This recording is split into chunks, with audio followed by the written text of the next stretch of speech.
Welcome to Linda's Corner. My name is Linda Bjork, and today we're going to be talking about overcoming emotional barriers, replacing our negative thinking with a positive mindset, and aligning with our authentic self. I'm delighted to welcome special guest, Rob White. Rob is a well-known columnist for the Huffington Post, an international best-selling author, sought-after speaker, successful real estate developer, and restaurateur. You can reach Rob at his website, robwhitemedia.com, and I'll include a link in the description. Welcome, Rob. I'm so glad that you could join with me today. Thank you very much. Hi, Linda. This is great. Thank you. I am so excited. So today we're going to be talking about your latest book. This is your fifth, and it's called The Maestro Monologue: Discover Your Genius, Defeat Your Intruder, Design Your Destiny. So it's quite an intriguing title. So can we walk through all the steps about, I guess, where do you want to start? Well, how I start, Linda, is with myself, because anything I say about me, I'm saying about you and everyone else. Because the basic nature of being a human being is the same for everyone. Now, we all experience it in different forms, different ways, but we all agree, and I use that word loosely just so you'll get the point. When we're born, there will be two of us. When we're born, we are born the maestro. By that, I mean we are fully capable of orchestrating our daily affairs and conducting our life so we can make our dreams come true. And we prove that very quickly by learning going from crawling to walking, mumbling to talking, from illiterate to reading, and we love it. And we also sense it because we are saying, oh, I'm going to be a cowboy. No, I'm going to be an astronaut. Oh, I want to be a fireman. Nothing hampers us. But then, Linda, all over the world, any culture, we hit the terrible twos. Now, we've marked it right, the terrible twos, because it's terrible, but not nearly as terrible for the parents as for the child. You see, during the terrible twos, the child starts really exploring. And when he puts his hand in the toilet or pulls the cat's tail, he hears, no, don't do that. That no is the first time the child experiences a traumatic event. He experiences a break from belonging. Up until then, he was part of the crowd, part of the herd, part of the tribe. He was an intricate part of all of it. And in that moment of no, each one of us, I felt separated. And I also started to think there must be something wrong with me. Now, we don't think it with thoughts, intellectual thoughts, because we're not capable of that. We think, feel it. What psychologists claim, child psychologists, you hear 60,000 no's from age 2 to age 5. The intruder, the unwanted mental houseguest, is born at age 2 when you start hearing a few no's. By age 5, it has taken up camp in your mind and has taken over pretty much all of your mind. So by age 5, your favorite question to ask continually, no matter what you're doing, is what is wrong with me? And that's the curse or the blessing, because that's the game of life. There is me, the maestro, fully capable of conducting my life in wonderful ways. And then there is the other self that I gave birth to at age 2 and strengthened over the next 3-4 years. And it will live with you and does for the rest of your life. That's the challenge. You see, why I share this, Linda, I share it from my own experiences. Born in the ghetto in a small mill town on the wrong side of the tracks, where there was fraught with thoughts of scarcity, alcoholism, anger, resentment, and then I was born into that conversation. You see, Linda, you were born into a conversation, one conversation only, and you totally absorb it, and you create yourself around that conversation. And you identify with the I ams that you come to be from listening to that one conversation. We're the only beings on this planet who are capable of having a conversation with ourselves about ourselves. Squirrels are squirrels are squirrels. They're born a squirrel. They love being a squirrel. They express squirrelness. They never have any duress about their squirrelness. They never feel awkward or stupid. They don't think I'm an awkward, stupid squirrel. I don't know how to climb a tree. They think I'm a squirrel. I know how to climb a tree. Human beings can think to themselves, I'm awkward, I'm dumb, I don't know how to climb trees, whatever those challenges are. And once that gets set, the intruder takes up camp in your mind, takes over your consciousness. Most folks are stuck with it to a great degree for the rest of their lives. I had to go from coming from a small mill town at age 14, convinced that maybe I'll be lucky, I'll get a good job in the factory. And maybe if I'm real lucky, I'll get promoted to be a supervisor and I'll have 3 kids, probably drink a lot. And the odds are I could get a divorce and find another wife. That's just the way it was in the conversation for me. I had to die of that in order to go to college. And when I went to college, I was in a whole new universe. I didn't know people spoke the way they spoke, optimistically about this, that, and the other thing. I didn't know a world existed, as did did not know. And when I got out of college, I had the opportunity, Linda, to run back to Athol. Oh yeah, the principal said, come on back, you'll be a teacher. What a hero I would be. Look at me, ghetto side of Athol school teacher. But I got the maestro in the back of my head was saying, no, there's more, there's more, there's more. There's more for you. So my senior year, graduated, got in my car. I had a car my senior year, drove to the big city of Boston, Massachusetts, which I had never been to. I didn't know anybody there. I didn't even know where I was going to sleep that night. And the intruder was saying to me, the other said, what are you, a jerk? Turn around. What's wrong with you? Are you crazy? You're going to get demolished. But I persisted because I was willing to listen to the maestro. From there, I got a teaching job in the city of Boston. I taught for 17 years. I loved it. But Linda, I had this calling. I wanted to be an entrepreneur, a business owner, a millionaire. I had this calling, the maestro. And it took great courage for me to walk into the principal after 17 years of teaching with no prior notification to myself or anyone else. This is my last year. It was in May. June 11th, closing day of school. I will not be coming back. Are you insane? You've got an incredible health plan, incredible retirement plan. At least hang on 3 more years, then you can keep those, both of them. Don't be foolish. No, I cannot waste another moment.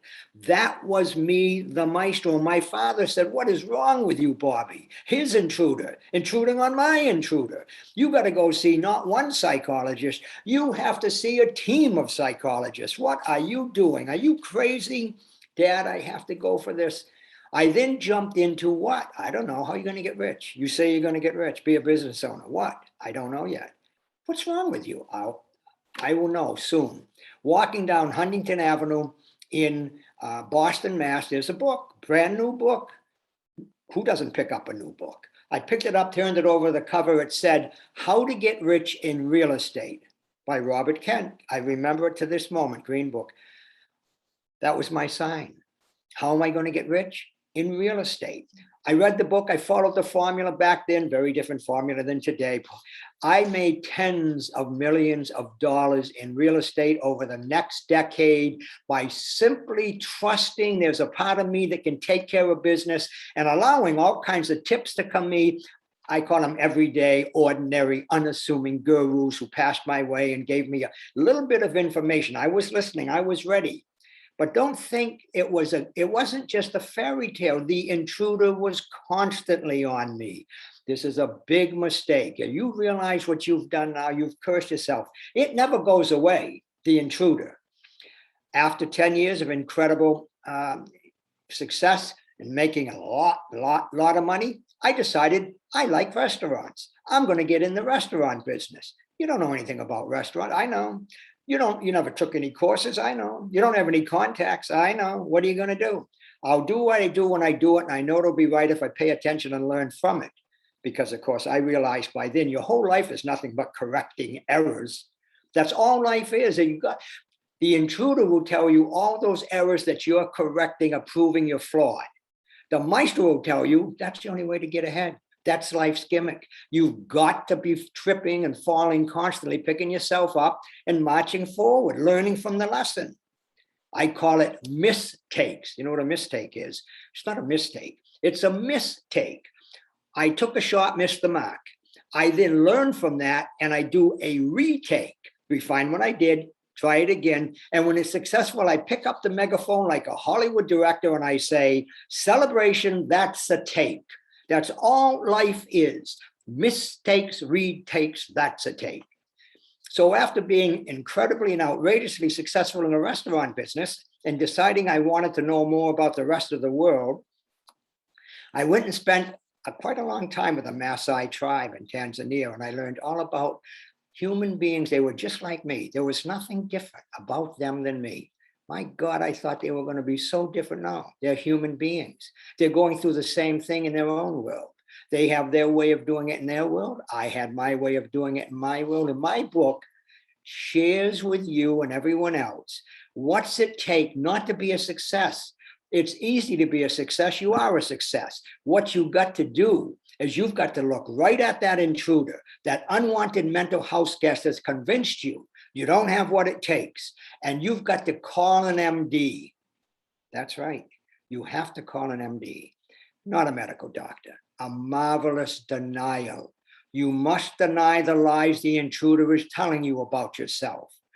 You're not smart enough. You were born at the wrong time. You were born on the wrong side of the tracks, whatever it might be.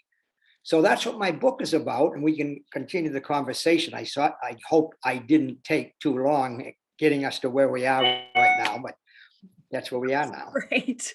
What an introduction. Oh my goodness. So many things to think about and so many things to talk about and so many universal truths.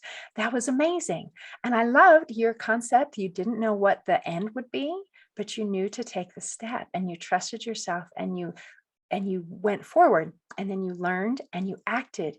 It was a combination of learning and doing. So it wasn't just, sometimes people think, well, if I just have this positive thinking and just this idea, then things will come. That's the beginning, but then is the doing that comes with it. And in every step, you did that learning and you did that doing and that voice that we have. Oh my gosh. So everybody has this intruder, you call it, and you call the conversation. And let's talk about the conversation a little bit. The conversation from where you grew up, that conversation, it sounds like there's a conversation in your head between the intruder and the maestro, and there's a conversation that we absorb from the culture that we are around. And you said, in a sense, we're the same anywhere we are in the world. So do you want to elaborate on that a little bit? Well, you did a wonderful job. You see, human beings are born into conversations. Squirrels are born intuitively, instinctively, and they don't have a conversation about who they are. An ape doesn't, a polar bear doesn't. They are born, I am a polar bear. I am a gorilla. I am a squirrel. We are born, I am a possibility for infinite possibilities. There is nothing on the other side of I am until we put something there. And we're all born into a conversation. And when I hear my mom and dad say life is tough, and I see them arguing, and I see my dad drinking it excessively, and I know they know everything. When I'm 1 and 2 years old, I mean, who knows more than mom and dad? They know everything. I get life is tough and I'm flawed. I don't analyze it, intellectualize it, but I feel it and I know it. And by age 2, when I hear a no, now I really know it. So and that's when the intruder, the conversation that is always about you are flawed. I can promise you is you're a beautiful, sweet, nice teeth, loving, kind, beautiful smile woman, Linda. You still knows there's things about you that you wish weren't. They're not true, but you think they're true. That's the intruder. That intruder, okay, Mick Jagger. Everybody knows, if anybody's been around, who Mick Jagger is. Incredible rock star. He has an opportunity to go on stage with Pavarotti, 10 years ago, maybe 15. They showed Mick Jagger, and he was so generous to let us see the truth about him backstage. Here's a guy who anybody would adore to be with, love him, love him, love him, wringing his hands, saying, I have no right, being on stage with Pavarotti. I'm a total fraud. This is so embarrassing. That was his intruder. See, even when you get that far, the intruder's ready to jump on you and pounce. And when it sees an opportunity to have you feel flawed, believe me, that other self, the faker, the great pretender who is so good, he not only convinced me I was him, he convinced the world I was him, the flawed being. That's the problem. So you never get rid of it. My dad, when he died at 93, God love him, and I held his hand and he said, Bobby, I look back on my life and the only thing I regret, Bobby, are all the things I never tried to do. And I said, Dad, that's because you listened to the intruder. You didn't listen to the authentic you. And that was such a beautiful moment because I had figured this out at that point. He smiled at me and passed over to the other side. And it's a perfect, perfect moment. The question right now, we have COVID. And you know what? You were talking about the community conversation, the ethnic conversation, the political conversation, the world conversation. It's all around fear of COVID, where we now, the intruder in all of us is having a ball, convincing us the world's going sour. I'm going to get sick, and I hate those who don't agree with me on the COVID part, no matter what side you're on. You see, all of this anger, all this resentment, all this railing out, that's the intruder, that's the intruder, that's the intruder. Even when our highest leaders fall back and start mocking the other side, that's the intruder. You see, that's what, and if someone says to me, I have met the best in terms of people who have had outrageous success. For example, everyone knows a story about Bill Gates. Bill Gates quit Harvard to start Microsoft, and he's a billionaire, and it would have been stupid for him to stay in Harvard. Here's the truth. Yes, he did quit Harvard to start a computer business, yes. And it was called something like InstaTraffic. What you don't know is he worked hard at it and had to file bankruptcy. If he had let the intruder take over at that point, he'd have scrambled back to Harvard and said, oh, God, please take me back. I don't know what I was doing, such a foolish mistake. But he didn't, because he was listening to the maestro, that part of him that knew he could conduct his daily affairs in a productive manner if he learned from his losses. And now we know him. But you see, that's the part we don't ever hear about. The I am that will destroy you. Your biggest adversity, let's talk about me, then no one can say, look at him blaming me. My biggest adversity in life is never anything in the world. It's the intruder convincing me I can't handle what's out there in the world. If I can get a handle on the intruder, I can get a handle on anything going on out there in the world, including my attitude about COVID. My attitude about COVID is my attitude, and it's a very optimistic one. It's a silly one, and it's a powerful one. By the way, I had the shot, so it's not about all of that. But my attitude is, before I even got the shots, I'm not going to get it. And if I do get it, I'm not even going to know I got it. And if I can tell you one thing for sure, I'm never going to die from it. Now, I know that's the truth for me. That which you are conscious of, that of which you are conscious must come to be. That is true for me. That is true for thee. That is true for all of us. My world is a mirror. It reflects back to me what I project outwardly. You see, in the squirrel world, they live on planet Earth, and there's just one big world they live in, and they all agree to it. In the human world, we're all on the same planet with 7 billion different worlds. We all live in our world, in the world. And my world reflects back to me what I project outwardly. And if I'm projecting fear and hesitation and procrastination, you can bet I'm going to see a fumbling life in front of me. And if I really project a feeling of self-faith, I absolutely have faith in the maestro, that part of me that was born me, the I am that I was when I was born, before I gave birth to the intruder at age 2. If I'm willing to listen to that part with my intuition and let the world teach me and let that part of me pay attention to what's going on, I cannot fail. You cannot fail. You see, I say we're all destined to win at whatever we set our minds to. And I say it to this day. And if you set your mind to losing, you will win at losing. And you want to know who will set your mind to losing? The other self, the intruder. And you can work as hard as you want at winning, but you will win at losing, because when the intruder's taken over the show, it has no intentions of you winning, because if you win, Linda, it dies. And it has no intentions of dying. So it's got to keep you feeling inferior in some way, shape, or form. Yeah, beautiful stuff, right? Wow, that is fantastic. Okay, so I love the empowering aspect that if there are all these different worlds going on, then the world that I have control over is my world. We live in a place where people feel frightened and out of control. And if we can feel in control of our world, then we can be at peace regardless of what is taking place in the external world. And I find that very empowering, and I am 100% on board with that. So I would love to hear. So I love the idea also that the maestro is your authentic self, and that the intruder is the fake. Because a lot of times the intruder convinces us that that's real, and anything that we try to believe outside of that, that's the fake thing. And I have experienced that trying to make that transition, as you put it, from listening to the intruder to listening to the maestro. And it was hard. It was hard because the intruder said, that guy is lying to you. He's lying to you. I'm the one who's real. You really are a loser. You really are nothing. You really are not good enough. All of those kinds of things. So what kinds of tips can you give to help us to be able to believe that the maestro, the one that's telling us these positive, hopeful, empowering things, that that's the true voice? First of all, what a wonderful way you gave that back.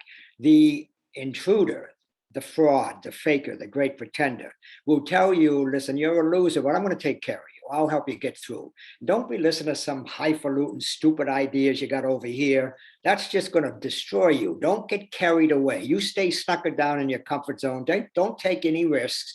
I'll make sure you get through, okay? And you're right.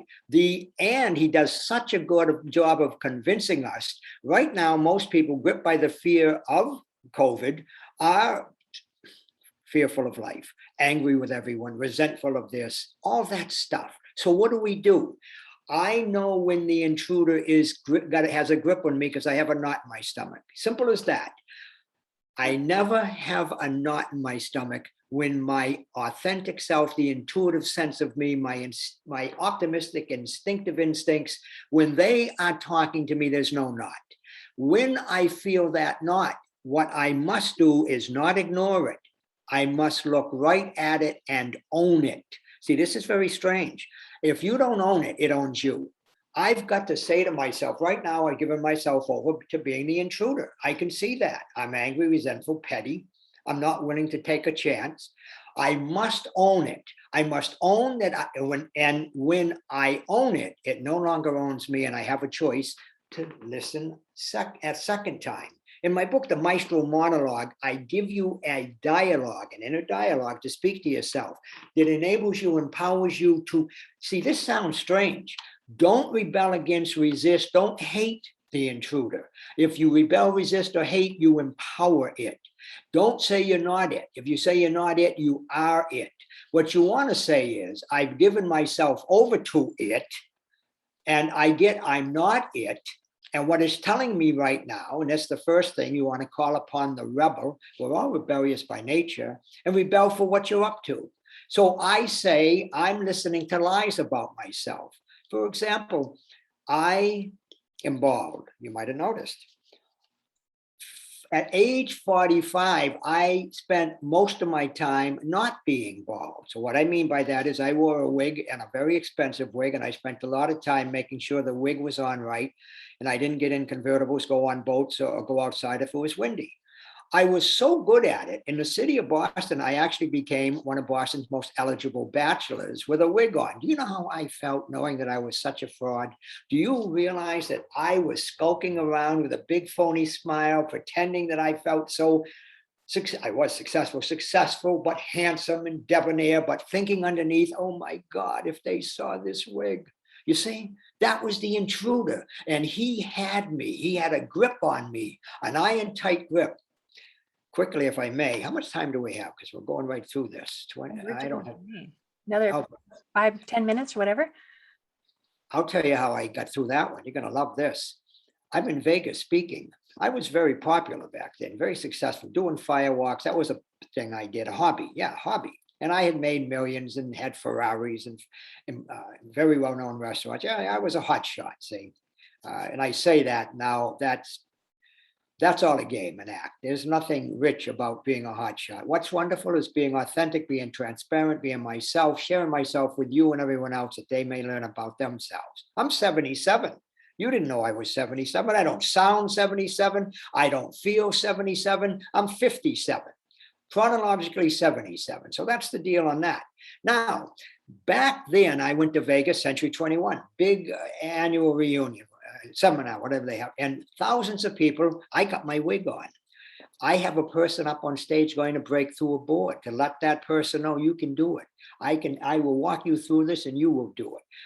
In the middle of all of it, and the bright lights and big screens and all on me and her, and all of a sudden, hot. I turned quickly and my wig fell right off my head onto the ground. That's right, right on the stage. And I looked up and there's big screens and there's big bald-headed me. And I looked at 10,000 people, all silent as can be. The intruder said to me, "Get out of town." I'm serious. I immediately turned and went to the back of the stage where there was a big curtain. I'll go behind the curtain. I'll find the fire escape door. I'll go out the back door, get on a plane, fly back to Boston, and that's it for me. I can never show my face ever again. So I go back to the backstage behind the curtain. It's high. It's about knee high, so you can see my feet down there. I walk to the right, no fire escape. Walk to the left, no fire escape. I turn around, and I've turned around. I'm looking toward the audience, but you can't see me, the curtain, because my feet are pointing that way. I pull the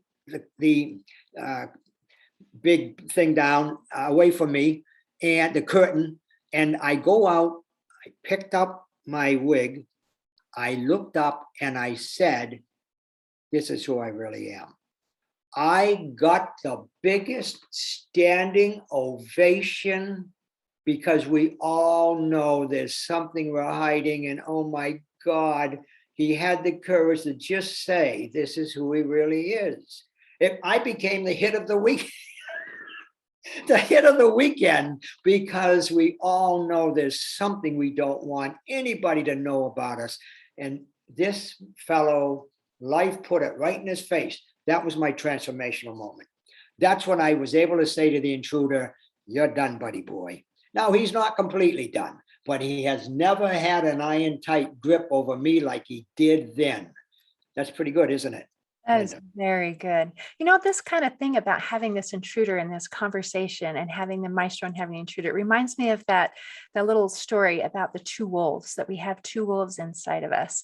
And the question of which one will win is which one we feed. And in that moment, boy, you just kicked the intruder to the curb when it thought it had a big steak dinner in front of it. And instead, you allowed the maestro to take center stage, and you transformed what was an embarrassing experience into a transformational experience. That's beautiful. That's amazing. I didn't know the two wolf story. I liked the one about the eagle and the chicken coop. An infant eagle. Farmer found it, brought it into the chicken coop. So it was raised in a conversation of pecking and clawing for pecking for worms and clawing nervously. It became an incredible eagle/chicken. One day, a male eagle went flying over and looked down. What? And came flying down, and all the eagles scattered and screamed, including the eagle who thought she was a chicken. And he cornered that eagle and said, "What are you doing? You're not a chicken, you're an eagle. You're born to fly high. You have wings that will carry you to the top of mountains." And in that moment, she once again was able to hear the maestro within. And she stretched her wings and flew high.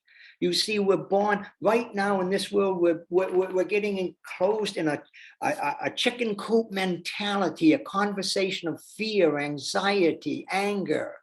Yeah. And how do we get out of it? Each and one of us has to get out of it on our own. No one can save me. I have to save me from who? The world? No. From evil people out there? No. From me. What me? The false me that I've taken on as true about me. That's beauty, isn't it? That is fantastic. That is fantastic. Yeah. And I love it. It offers a lot of, it makes some people frightened that we are accountable for ourselves, but there isn't any other way. When you're offering these things, you're offering the tools, but still, in order for someone to actually realize the results, they have to accept that tool and to embrace it personally. And that is the way that it is. Our change, our transformation has to come from the inside out. But it does require people like yourself to give those tools and to say, hey, I've been there. I understand what that's like. And I can help you. And look at me as an example of this really works. So thank you for what you're doing. Well, in the Maestro Monologue, I give you the tools you need to have. I claim the person who opens the first page of the book will not be the person who closes the last page of the book. If you read the book and engage in the exercises and you really take them on, throughout the book, I constantly remind you, if it is to be, it's up to thee. Did you engage in this exercise on this page, or did you just read it? Because if you just read it, you might as well close the book and put it away. You've got to bring yourself with yourself to the book. And my greatest gift now that you're catching on to, and you that I'm catching on to, because you do it, the best way for me to teach others is to be transparent and share myself. I had a lot of mistakes I made, and I had a massive inferiority complex for the longest of times. And I told you, one of the major events, life was so kind to take that wig off my head and put it on, throw it on the stage in front of me. That was a wonderful gift for me to have an opportunity to say, this is who I really am. And you know what? When I said it not disgracefully. I said it gracefully. I finally got, this is who I really am. That was the maestro. Yeah, here I am. Look at me. And here's the funny thing. What thou seest, thou beest. If you looked at me and thought, well, then he's an ugly fool, I feel sorry for you, because you know, the only time I can look at anyone and say you're an ugly fool is when I feel like that. What thou beest, thou seest, because your world is only a mirror. You see, that's the amazing part. I love everybody now. I mean, I do. We're all rich and majestic children of infinite intelligence. And when someone's off on a tantrum and angry and swearing, I say to them, I see you in there. I see the rich and majestic child. Now, I get the intruder has taken over, and I see that, and you might want to take a peek. But I see what's behind that mask. I see the marvelously made you, destined to win, or whatever you see. And if I don't say it out loud, I say it to myself, and I sincerely accept that they're caught up by the intruder. And the other side of that is when I speak and people stand up and give me a standing ovation, I turn and give them one. And I'm going to tell you why, Linda. I get that if they love me for whatever quality they see in me, it's because right now they're feeling it in them. And I give them an ovation for taking an opportunity to feel it in them. And what thou feelest, thou seest in me. You see, it's such a two-way street. It's a beautiful two-way street. Yeah. I love it. That is fantastic. The way that I've heard this concept that you're explaining, that I absolutely agree with, is if you spot it, you got it. So if you that's beautiful. see something beautiful, it's because that is inside of you. And if you see something not beautiful, that is because that is inside of you. So I actually needed that reminder this morning. So thank you so much. Appreciate that. And thank you for visiting with me today. So you can get my book at any Amazon.com, Barnes & Noble, on my website, robwhitemedia.com. And I loved having this. You're just a wonderful, you are a listening. You see, what am I? I am a listening, says Linda. You truly listen. Most folks aren't listening. They're listening to the intruder, interpreting what's being said and straining it and draining it and all of that stuff. I'm watching you just be a clearing for listening. There's no greater gift you can give those you interview as a host than to be truly a listening. And that's what you were for me. What a gift. Thank you, Linda. Thank you. I had an inside scoop because what you're describing, I have lived, and that makes it easier for me to be able to listen and understand. So this was a great conversation. It was a gift to me. You see, I absolutely get your listeners, and you are a gift to me. I really mean that. I just go around getting, my God, so many gifts, so many wonderful things in life always happening, because my life is a mirror. And when the maestro is speaking, that's all I see. And that's all I find all around me. Even in adversity, I'm not saying everything I do turns out perfectly, but I'm saying in the middle of every adversity, there is the seed of an equivalent or better good. But it's only a seed unless I water and nourish it. That's the secret. Yeah. Absolutely true. Absolutely true. Wow. All right. Thank you. I have so much to think about. You have reminded me of things that I know that are true, and I Right. appreciate that. So some of the things I'm doing great with, and some of the things I need to polish up a little bit. Thank you. Thank you very much. In closing, I'd like to share a quote by results coach Russ Kyle.